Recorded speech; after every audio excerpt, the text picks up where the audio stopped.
देखिए स्टूडेंट्स, मैं आपको बहुत ही आसान तरीके से इंग्लिश सिखाऊंगा। मैं आपको ग्रामर सिखाने नहीं जा रहा हूँ। मैं आपको एक ऐसे फॉर्मूला और ऐसे ट्रिक बता रहा हूँ जिससे आप अपने सेंटेंस को बना पाओगे और इंग्लिश को बोल पाओगे। देखिए, इंग्लिश को बोलना means that it's not a typical thing. ये कोई बड़ी बात नहीं है, कोई भी बोल सकता है। कैसे बोल सकता है? आपको पता होना चाहिए इंग्लिश है क्या। तो मैं आपको बता दूँ इंग्लिश है क्या। इंग्लिश इज़ एन ओनली ये एक भाषा है, ये एक लैंग्वेज है। और लैंग्वेज का प्रोनाउंसिएशन क्या है, लैंग्वेज होती क्या है? तो मैं आपको बता दूं, लैंग्वेज जो है एक मीडियम है अपने विचारों को दूसरे तक पहुंचाना, विचारों का आदान प्रदान, ये लैंग्वेज कहलाता है। यही हमें अभी सीखना है कि वर्ड्स को सेंटेंस में किस तरह से रखेंगे। इंडिया में रहने वाले बहुत से लोग जानते हैं कि डोर दरवाजे को कहते हैं, टेबल है कुर्सी यानी कि चेयर है, एंड बहुत सारी चीज़ें, फ़ैन है, बाइक है, कार है, वॉटेवर, बहुत सारी चीज़ों को वो इंग्लिश में जानते हैं, लेकिन इंग्लिश बोल नहीं पाते हैं। उसका कारण क्या है? वो सेंटेंस में वर्ड्स को रखना नहीं जानते हैं। तो मैं वो ट्रिक, वो तरीके बताऊंगा कि हम इंग्लिश को कैसे सीखें, कैसे हम उस वर्ड्स को सेंटेंस में रखें ताकि उस सेंटेंस को हम कंटिन्यू बोल सकें। देखिए दोस्तों, इंग्लिश बोलने के लिए हमें प्रैक्टिस की ज़रूरत होती है। प्रैक्टिस मतलब लगातार जो काम हम करते रहते हैं उससे एक्सपीरियंस होता है। तो इंग्लिश बोलने का भी एक्सपीरियंस ही हमें गेन करना है। वो कैसे आएगा? वो ऐसे आएगा जब तक आपको पता नहीं होगा। जैसे सपोज दैट आपको बाइक राइडिंग लर्न करनी है, तो बाइक राइडिंग के पहले आपको clutch, gears, brake and oil and tank whatever सभी कुछ पता होना चाहिए, तभी हम आगे बढ़ेंगे। बाइक चलाना सीखना आसान है, बस हमें पता होना चाहिए ब्रेक कौन सा है, क्लच कौन सा है और गियर कहाँ पढ़ने हैं, कैसे पढ़ेंगे।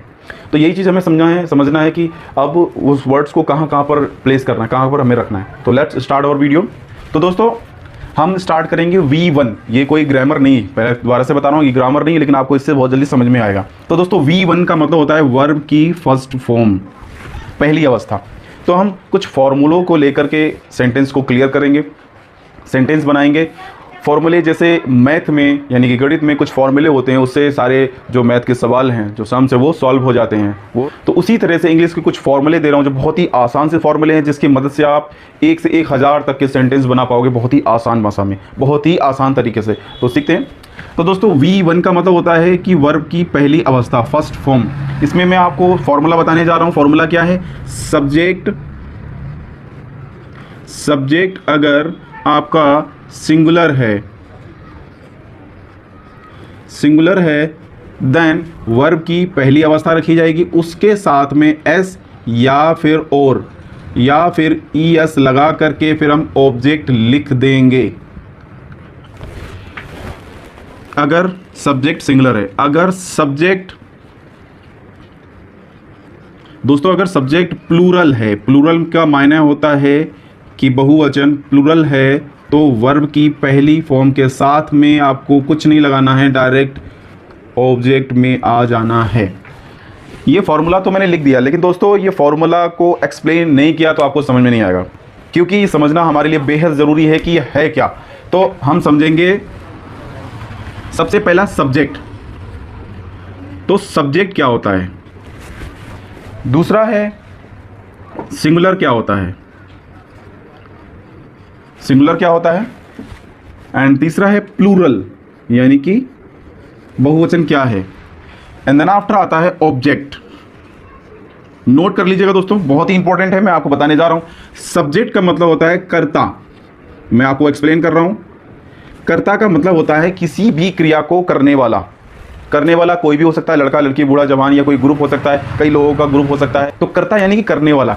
काम क्या हो? उठाने का, रखने का, तोड़ने का, बिठाने का, उड़ने का, चलाने का, वटेवर, ये सारे काम होते हैं, क्रियाएं होती हैं। तो क्रिया यानी कि वर्ब। हाँ, वर्ब और बताना भूल गया आपको, वर्ब, क्रिया यानी वर्ब।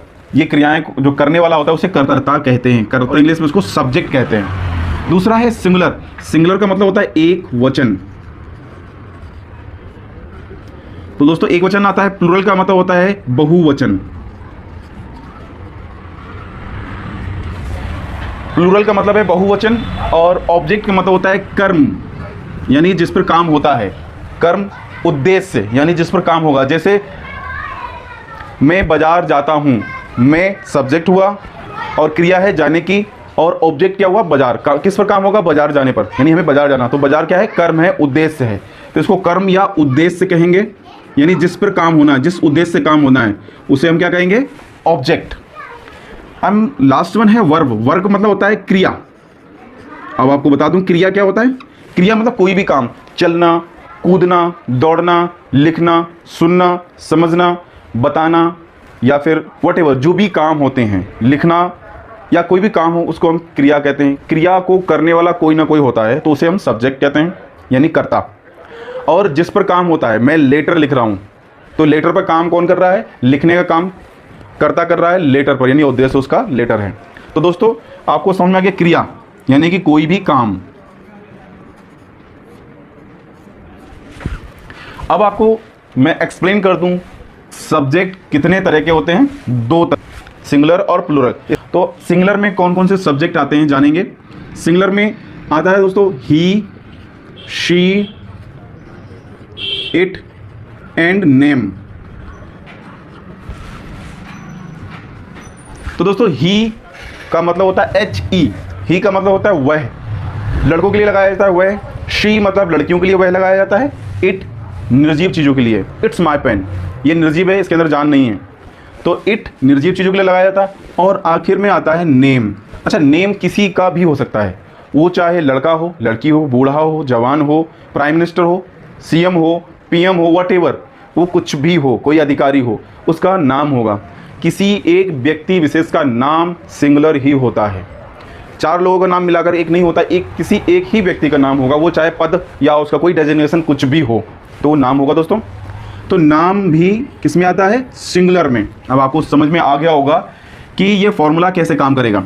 देखिए वर्ब की फर्स्ट फॉर्म है। अब इसकी मैं पहचान बता दूं, इसकी पहचान क्या है। तो दोस्तों इसकी पहचान है हिंदी वाक्य।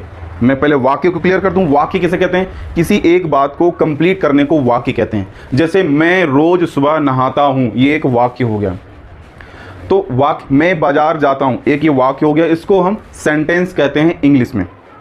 अभी पहचान हमें देखना है, जब हिंदी के कुछ सेंटेंस होते हैं, हिंदी के कुछ सेंटेंस जिन्हें वाक्य कहते हैं, वो वाक्य किस पर ख़त्म होता है वो हमारी पहचान होगी। जैसे कि पहचान है हिंदी वाक्य के अंत में, हिंदी वाक्य यानी सेंटेंस के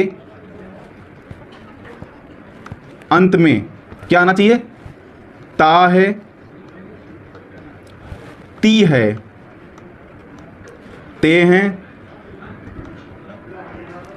ता हूं, एक्सेट्रा। इस तरह से इसकी पहचान होगी। अब आप समझ जाएंगे कि इस तरह से सूरज पूरब में उगता है, मैं रोज सुबह उठता हूं, और रामू बाजार जाता है। जो ता है ती है से होने वाले जितने भी क्रियाएं हैं वो इसी V1 से सॉल्व होंगे। अब इस फॉर्मूले से आप एक सेंटेंस से लेकर के less than 1000 sentence can solve with the help of this formula. इस फॉर्मूले से आप 1000 तक के सेंटेंस सॉल्व कर पाओगे।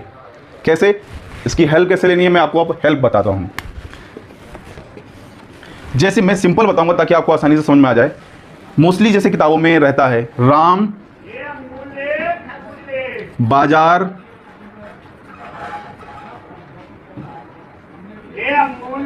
जाता है।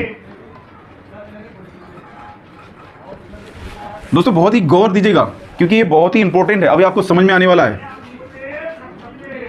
बाजार जाता है, राम बाजार जाता है। तो देखिए अब मैं इस फॉर्मूले से इसको लिंक करने वाला हूं।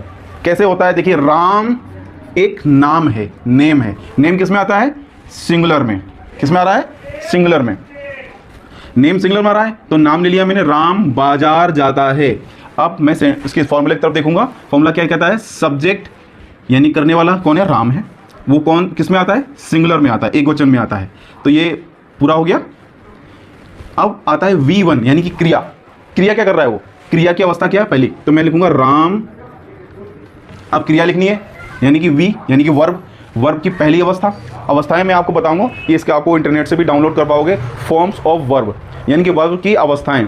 जो वर्ब होती हैं first form, second form and third form, 3 form होती हैं, 3 अवस्थाएं होती हैं। तो पहली अवस्था क्या होती है, जैसे क्रिया क्या हो रही है इसमें, देखिए राम क्या क्रिया कर रहा है, जाने की क्रिया कर रहा है, यानी कि जाता है। कहाँ जाता है, वो बाजार जाता है। बाजार जाने की क्रिया को, जाने को क्या कहते हैं हम, गो। गो मतलब GO, गो लिख दिया हमने। गो मतलब ये क्रिया है। इन्होंने कहा पहली अवस्था। अब इन्होंने कहा कि इस पहली अवस्था के साथ में ही आपको S और ES जोड़ना है, यानी इसके साथ में S लगाओ या फिर ES लगाओ। लगाना क्या चाहिए, मर्जी से नहीं लगाएंगे, इसका भी एक फॉर्मूला बता रहा हूँ मैं आपको। एस लगाना है, एस लगाना भी छोड़ देते हैं, बाद में बताऊंगा मैं आपको। राम गो कहाँ जाता है, टारगेट क्या है यानी कि ऑब्जेक्ट क्या है, कर्म क्या है, कर्म है बाजार यानी मार्केट। Go to market. तो दोस्तों समझ में आया होगा, लेकिन अभी ये सेंटेंस पूरा नहीं हुआ, अभी ये सेंटेंस पूरा नहीं है। कैसे होगा, यहां पर एस और यस नहीं लगाओगे तो ये सेंटेंस पूरा नहीं हुआ। एस और यस कब लगाओगे, जब ये करने वाला यानी क्रिया करने वाला कर्ता जो है अगर सिंगुलर है तो आपको यहां पर वर्ब की फर्स्ट फॉर्म के साथ में एस और यस लगाते हो तो आपका सेंटेंस सही हो जाएगा। अब मैं आपको इसको भी क्लियर कर देता हूं कि यहां पर एस लगाएं या फिर ई एस लगाएं। देखिए देखिए दोस्तों,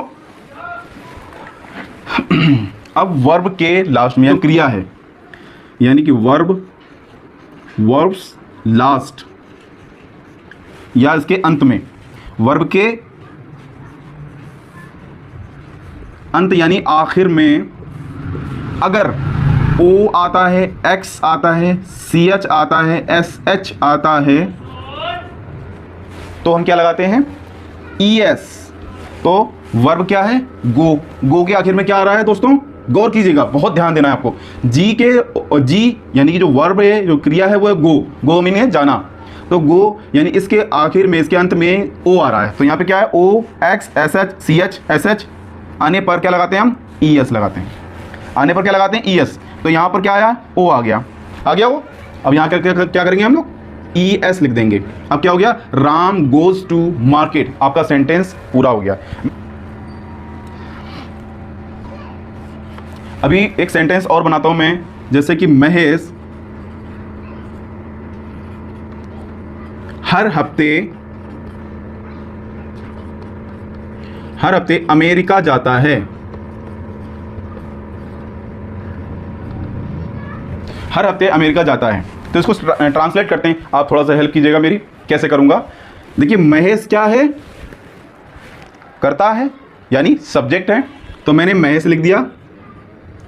sorry, it should be right in English. तो महेश मैंने लिख दिया, महेश मैंने नाम लिख दिया, और ये नाम आता है सिंगुलर में। सिंगुलर वाला सब्जेक्ट कौन सा आ रहा है, सिंगुलर सब्जेक्ट कौन सा आया, सिंगुलर। अब सिंगुलर है तो सिंगुलर नाम जो सिंगुलर में आया, तो अब ये वाला फॉर्मूला ही अप्लाई होगा, तो महेश सिंगुलर है। अब हमें फर्स्ट फॉर्म लिखनी है वर्ब की। इसमें क्रिया क्या हो रही है, यहां पे भी क्रिया जाने की हो रही है, यानी गो कहाँ, अमेरिका। तो यहां आपने क्या लिख दिया गो। अब सेम उसी तरह से यहां पर ओ आया है, यानी कि O X C H S H में ओ आ गया, तो यहां पर हम क्या लगाएंगे, ई एस लगाते हैं। तो यहां भी हम ई एस लगाएंगे। महेश गोज टू, अब क्या लगाना है, इसके बाद ऑब्जेक्ट लिखना है। एस लगा दिया हमने, ई एस और ई एस का लगा दिया, नहीं हमने ई एस लगा दिया है। तो Mahesh goes to America. Goes to America कहाँ, कब जाता है, अब आएगी टाइमिंग, हर हफ्ते यानी every week okay, every week जो है जाता है। तो आपको समझ में आया, इसको स्क्रीनशॉट ले लेना है, ये चीज़ नोट कर लेना है, फॉर्मूला नोट कर लेना है आपने। इसके बाद आप 1 से 1000 नहीं, जितने आप चाहो उतने सेंटेंस को आप इसके हेल्प से आप सॉल्व कर पाओगे।